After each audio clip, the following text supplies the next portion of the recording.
Tout commence en regardant le ciel étoilé par une belle nuit d'été. Si les étoiles pouvaient parler, que diraient-elles? Certaines sont là depuis bien plus longtemps que nous. Leur lumière met des années, voire des milliers d'années à nous parvenir. On les regarde telles qu'elles étaient autrefois, et leur lumière d'aujourd'hui ne parviendra sur Terre que dans des milliers d'années. Serons-nous encore là? Et elles, qui ne semblent pas bouger à travers les siècles, nous regardent-elles passer? Diraient-elles d'où l'on vient? Quand a commencé notre histoire? Quand a commencé le monde? Comment est-ce que tout cela a commencé vraiment? L'homme a toujours essayé de trouver des réponses. Dans ses rêves, d'abord, parfois dans ses cauchemars, et puis maintenant, dans la science. Regardons quelques théories scientifiques pour essayer d'y voir plus clair. Les données sont récentes. Avant 1910, il n'était pas vraiment question de l'univers.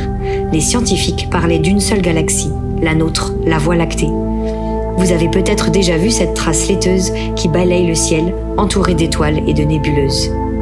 En 1924, Edwin Hubble découvre que certaines nébuleuses, ces taches nuageuses dans le ciel nocturne, sont d'autres galaxies qui ne font pas partie de la Voie lactée. Et en plus, ces nébuleuses bougent, elles s'éloignent de nous. Plus une galaxie est loin de nous, plus elle s'enfuit vite. Ce mouvement de fuite des galaxies prouve que l'univers est en expansion. Cela signifie que l'univers est en train de grandir. Donc, c'est qu'avant, il était plus petit.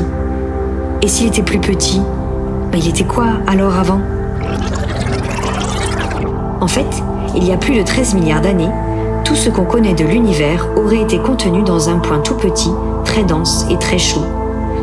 Puis, comme un ballon de baudruche que l'on gonflerait, une expansion commence d'un coup, très vite. L'univers s'étend, se dilate. Le temps, l'espace, l'énergie, les particules élémentaires, tout naît en un très court laps de temps. C'est la théorie du Big Bang, le grand boom en anglais. Ce n'est donc pas une explosion comme on l'entend parfois, mais une expansion.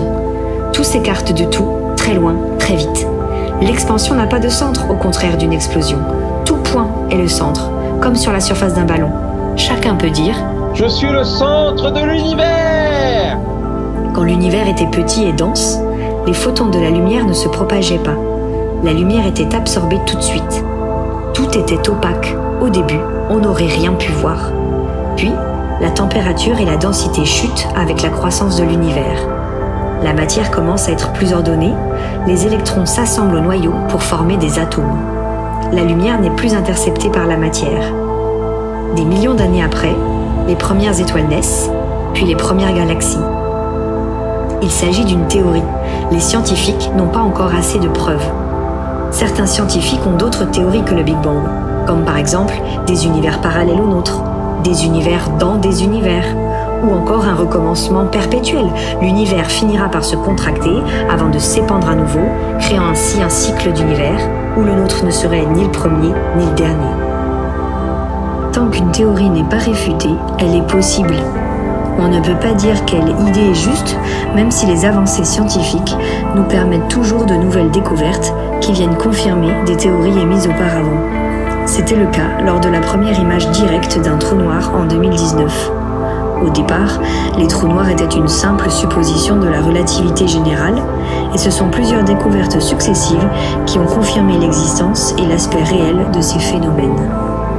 En 2015, le télescope spatial Planck de l'Agence spatiale européenne a réussi à capturer des données sur l'univers datant de 380 000 années après le Big Bang.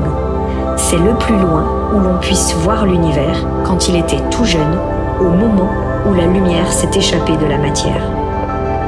Peut-être que les futures avancées et découvertes scientifiques nous apporteront de nouvelles réponses.